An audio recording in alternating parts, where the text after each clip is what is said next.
Le triangle d'exposition? Ok.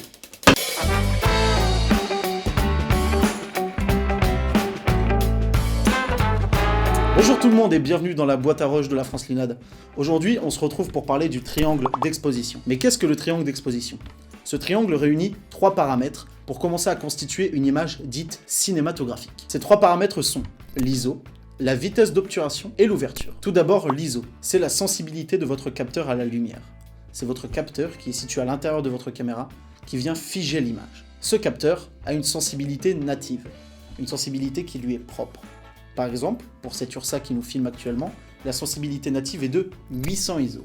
En respectant ces 800 ISO, comme c'est le cas ici avec l'Ursa, vous obtenez une bonne qualité d'image, quelque chose qui respecte votre image et votre caméra. Deuxième paramètre à prendre en compte dans ce triangle d'exposition, c'est la vitesse d'obturation. On va se baser sur un exemple très simple.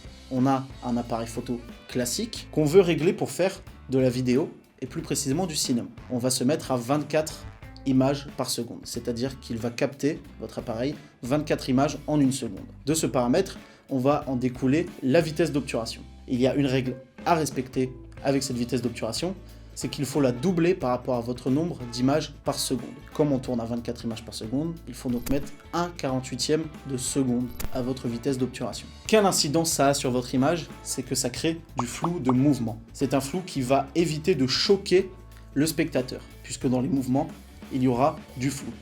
Pourquoi? Parce que c'est ce qui se rapproche le plus de la vision humaine. Il faut juste retenir 24 images par seconde, 1/48e de seconde en vitesse d'obturation. Et dernier paramètre avant d'obtenir une image cinématographique, c'est l'ouverture. L'ouverture, c'est la quantité de lumière que laisse passer votre objectif jusqu'au capteur. C'est très simple. Plus le chiffre est petit, plus c'est ouvert. Et donc, plus il y a de lumière qui passe. Si on prend l'exemple d'une grande ouverture, donc d'un objectif qui laisse passer beaucoup de lumière, il faudrait ouvrir par exemple à 1.5. Et là, vous avez donc une grande ouverture. Qu'est-ce que ça produit dans votre image? Ça produit du flou d'arrière-plan. Ce flou d'arrière-plan va vous permettre de détacher le sujet du décor et donc de permettre au spectateur de se concentrer que sur le sujet filmé. Et deuxième incidence aussi, ça se rapproche, tout comme la vitesse d'obturation, de ce que l'œil humain arrive à capter. Quand vous mettez votre main face à votre visage et que vous regardez le centre de votre main, tout le tour sera flou. Et bien ça, c'est l'incidence d'une grande ouverture sur une image au cinéma. L'ouverture est l'un des paramètres les plus malléables dans une image, parce que tout comme la vitesse d'obturation,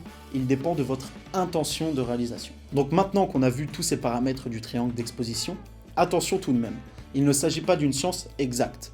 C'est votre intention qui doit créer l'image et non pas l'inverse. Donc maintenant que vous savez tout ça, à vous de jouer, et on se retrouve une prochaine fois dans la boîte à rush.